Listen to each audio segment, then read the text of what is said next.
सांगा, आपण गाणं ऐकलं? मातोश्री, हे आमच्यापेक्षा आपण बाळराजांना विचारावं. आपण बाळराजांना बोलावून घ्यावं. प्रश्न तुम्हाला विचारलाय,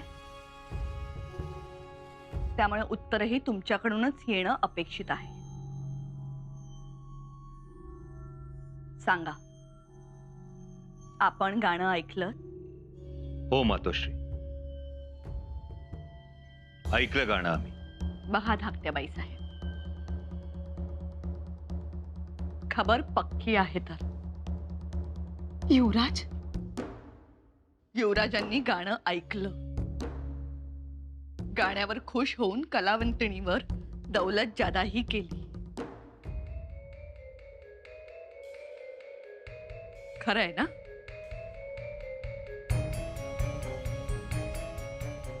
दौलत ज्यादा नाही, दौलत अदा केली. शब्दांचे खेळ करू नका. आम्हाला झाल्या गोष्टीचा खुलासा हवाय.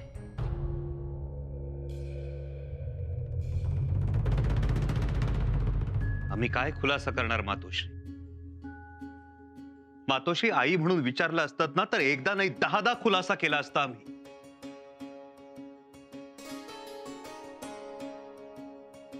पण आपण आम्हाला आरोपी ठरवून मोकळ्या झालात. हे पहा, नाही, खरं तर कालच आमच्या ध्यानात यायला हवं होतं. आम्ही आल्या आल्या आपण आम्हाला बोललात ते. युवराज्ञांनी महालात आम्हाला प्रश्न विचारले, त्यामागची काळजी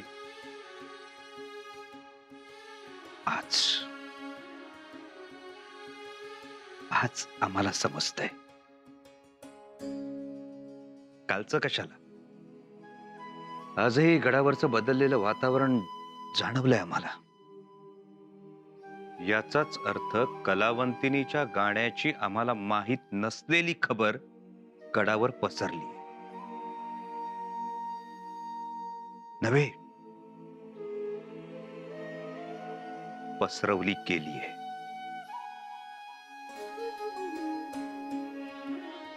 म्हणूनच आम्ही खुलासा मागतोय.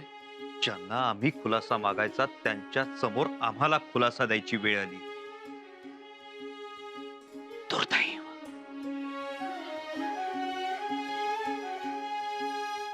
बाकी काय? तुम्ही फक्त खरं खोटं सांगा. आम्हाला काहीही बोलायचं नाहीये. युवराज म्हणून तुम्ही चुकीचं वागलात, असं नाही वाटलं तुम्हाला?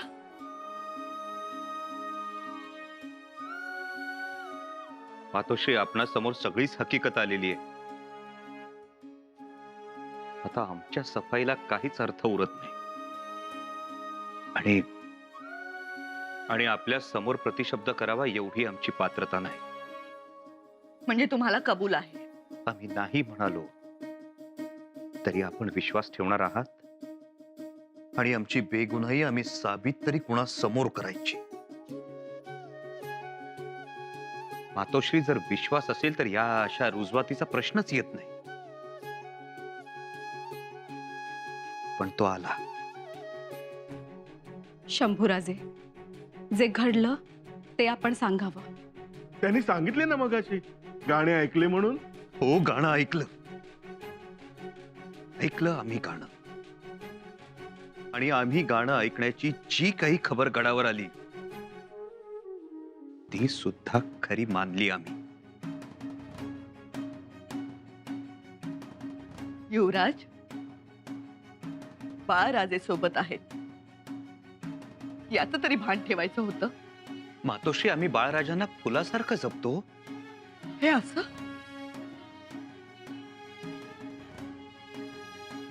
आपल्याला यातून जो काही अर्थ काढायचा असेल तो काढावा. शंभूराजे, हे उत्तर आम्हालाही अपेक्षित नाही. आणि मातोश्री विचारतायत ना, त्यांना खरं खोटं काय ते कळायला नको? त्यांनी विचारू नये का?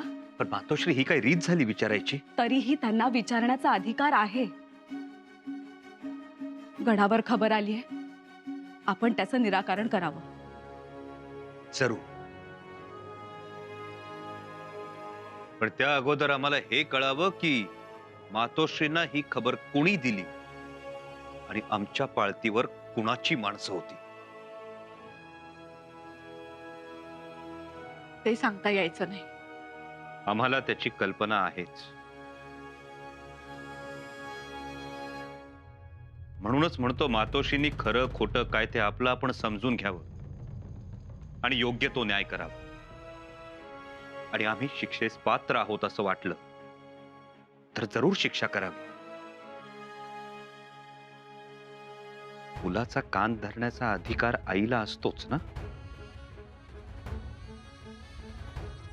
शिवाय आमच्या इथं असण्याचा तुम्हाला त्रास होऊ नये म्हणून आम्ही जातो.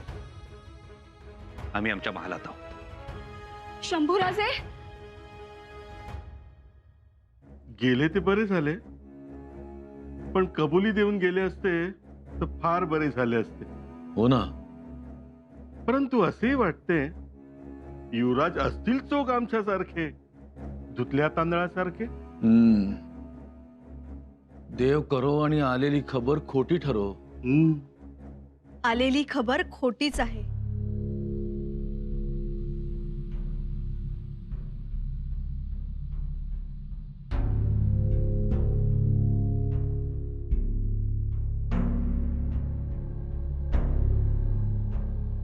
कोणी सांगितलं?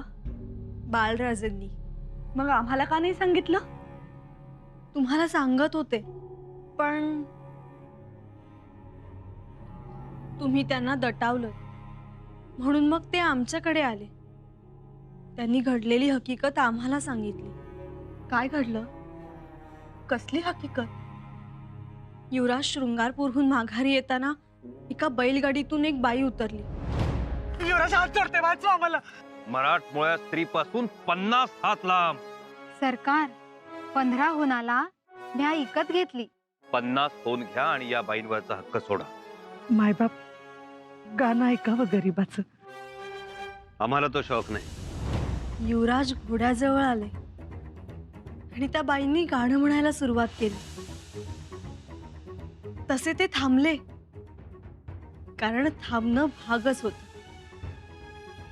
शब्दच तसे पृथ्वी मोलाचे होते. सुनबाई, अहो लावण्या केव्हापासून पृथ्वी मोलाच्या झाल्या? काय बोलताय? कळतंय ना तुम्हाला? मातोश्री, आम्ही खरं तेच सांगतोय. काय होते ते शब्द सूनबाई?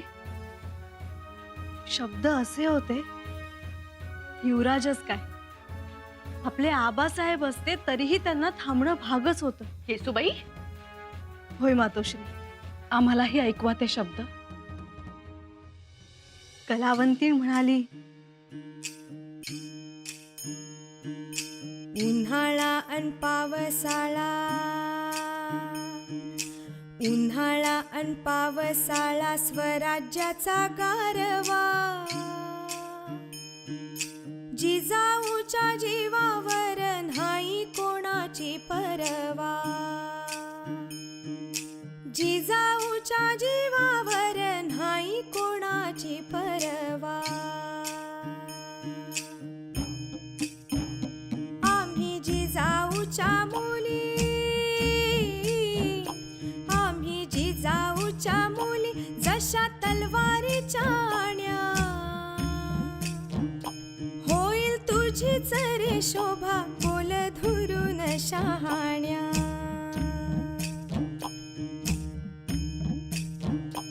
आम्ही जिजाऊच्या मुली,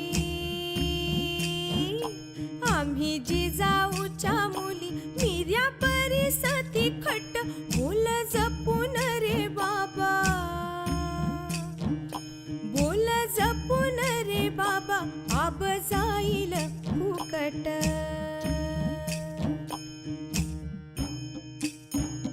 आम्ही जिजाऊच्या मुली, आम्ही जिजाऊच्या मुली, जशा तलवारीच्या धारा, आम्ही जिजाऊच्या मुली, जशा तलवारीच्या धारा, नाही घेणार बघ दादा पुण्या परायाचा वारा. उन्हाळा अन पावसाळा स्वराज्याचा गारवा, जिजाऊच्या जीवावर नाही कोणाची परवा.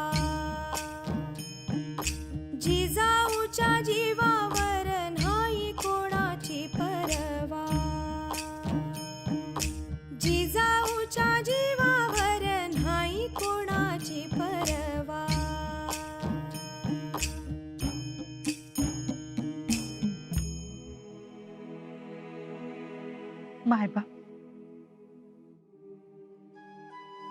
गाणं आवडलं?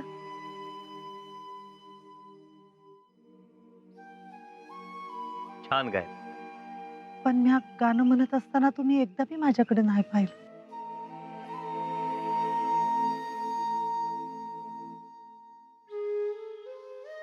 ज्या आऊसाहेबांवर तुम्ही गाणं म्हणालात त्या आऊसाहेबांच्या कुशीत आम्ही वाढलो, अंगा खांद्यावर खेळलो. केवढं भाग्य आमचं. नाही बरं वाटलं बघा. जन्माचं पांग फिटल्यासारखं झालं. गळा गोड आहे तुमचा. आणि तुम्ही आमच्या आऊसाहेबांवर गाणं गायला. तुम्हाला आमचं अभय आहे. तुम्हाला कोणीही कसलीही तकलीफ देणार नाही. आणि कोणी तसा प्रयत्न केला तर आम्हाला सांगावा धडा. त्याची गय केली जाणार नाही. देवच पावला. शाहीर ही स्वराज्यातील कलावंत आहे. ती स्वराज्यातच राहील. अशा लोककलावंतांमुळे स्वराज्याची शोभा वाढते, लोकांमध्ये चैतन्य निर्माण होते. नाव काय म्हणालात ताई? जी सुगंधा मायबाप. ताई, तुम्ही गाण्यात वर्णन केल्याप्रमाणेच आमच्या आऊसाहेबांना मुलींचं वागणं अभिप्रेत होतं. त्यांनी तलवारीच्या अणीसारखं म्हणजे टोकासारखं व्हावं, तलवारीच्या धारेसारखं व्हावं असा त्यांचा प्रयत्न होता. तुम्हाला माझं गाणं एवढं आवडलं. आवड देवच पावला म्हणायचं. सुगंधाताई, तुमचं हे गाणं स्वराज्यातल्या प्रत्येक लेकी बाळीच्या कानावर पडू दे. त्यासाठी आम्ही तुम्हाला मदत करू. जशी आज्ञा मायबाप. पण असं गाणं तुमच्याकडे कसं? लावण्या गाताना असं गाणं म्हणजे? जिजाऊ आई जगदंबा आहे आमच्यासाठी. त्यांच्यामुळं आणि महाराजांमुळेच तर आम्ही पोटाला पोटभर खातोय, बिनघोर फिरतोय. अव कलावंतिणीच्या गळ्यातनं गाणं कमी नाही, हंबरडच जास्त फुटतंय. मी नेमती असताना माझ्या आईला मुगलांनी उचलून नेली. 2 मावशा जंजिऱ्यात ठेवल्या. त्या परत कधी दिसल्याच नाही. ताई, रडू नका.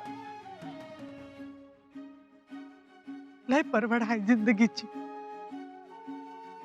खूपसुरती घेऊन असं वाऱ्यावर सुखानं नाही जगता येत बाईला. पण आता तुमची छत्रछाया हाय आमच्या डोक्यावर. आता काळजी करायचं काय बी कारण नाही.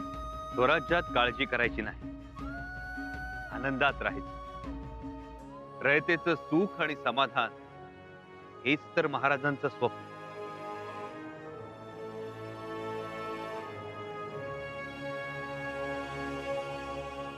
सुगंधाताईंना सुखरूप त्यांच्या घरी सोड.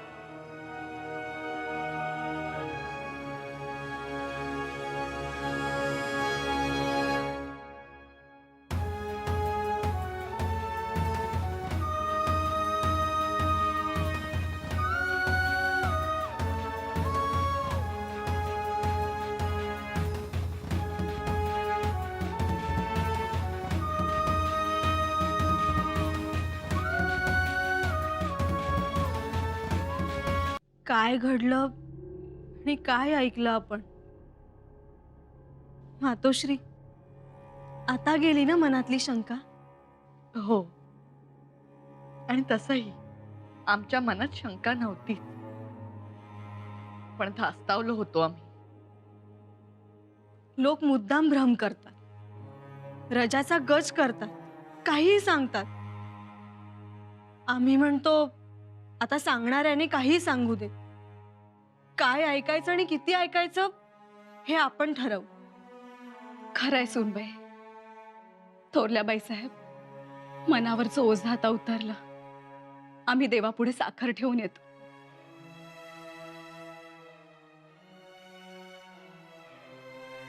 म्हणजे कलावंतिणीचे गाणे ऐकले इथपर्यंत खबर बरोबर होती, पण पुढचे सगळे ढिसाळ काम निघाले. अनाजी पंथ, पण एक मात्र शोभून दिसल्या शंभूराजे. महाराजांचा पुत्र कसा वागला असता तर तो असाच वागला असता. आता कसे बोललात? केवढी मोठी उदात्त गोष्ट. आऊसाहेबांची ओवी, त्यांच्यावरची पद दोहा ऐकू आला तर कोणीही थांबेल. म्हणूनच शंभूराजे थांबले. हा. पण राहूजी, पंत, तुम्ही आता इथे थांबू नका. तुम्ही फडावर जा. इतर कामं खोळंबली असतील. हो, निघतो आम्ही.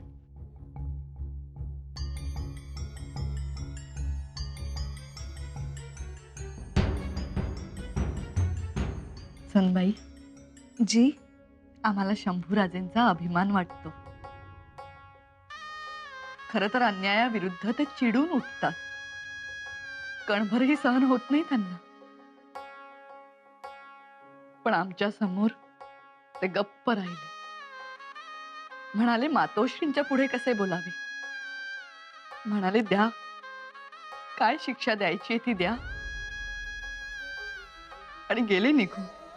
मातोश्री, तुमच्या मनातली शंका गेलीये हे त्यांना कळलं तरी ते खुश होतील. खूप छोट्या छोट्या गोष्टीत आनंद मानतात ते. ही तर मोठी गोष्ट आहे. हो ना. मातोश्री, आम्हाला आज्ञा द्या. युवराज वाट बघत असतील. येतो आम्ही.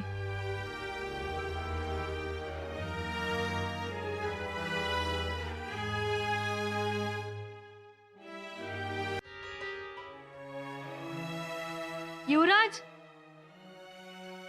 युवराज,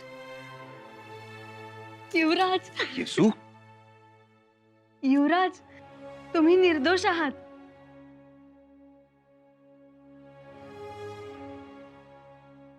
कसे काय? घडलेली हकीकत आम्ही मातोश्रींना सांगितली. कुठली हकीकत? कलावंतिणीची, आऊसाहेबांच्या ओवीची. ही हकीकत तुम्हाला कोणी सांगितली? बाळराजेंनी. बाळराजांनी?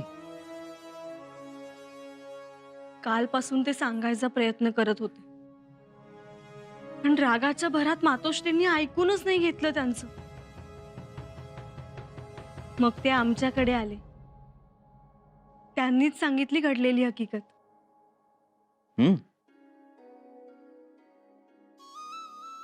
पण बरं झालं तुम्ही तुमच्या सोबत घेऊन गेलात त्यांना.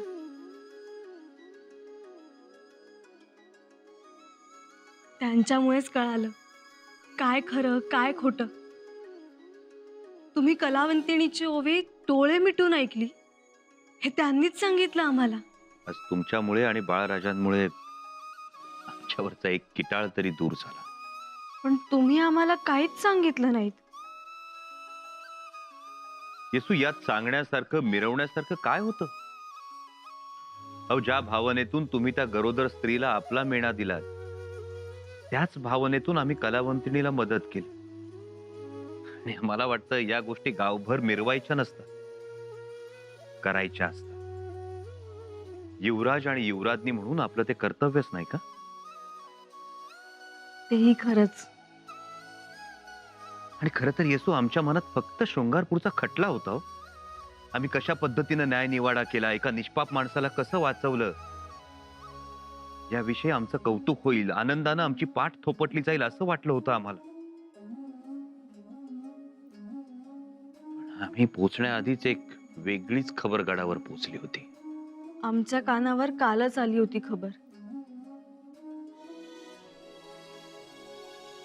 पण मग तुम्ही सुद्धा बोलला नाहीत.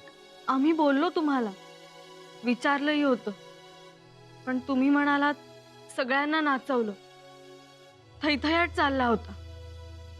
हो, सुभेदाराचा थैथयाट चालला होता असं म्हणालो आम्ही. आम्ही समजलो तुम्ही कलावंतिणीबद्दल बोलताय. नंतर म्हणालात तुणतुणं वाजवणं सुरूच होतं, मनोरंजन झालं. हा असा घोटाळा झाला तर. पण या सगळ्यामुळे एका गोष्टीवर मात्र शिक्कामोर्तब झालं. कुठली गोष्ट?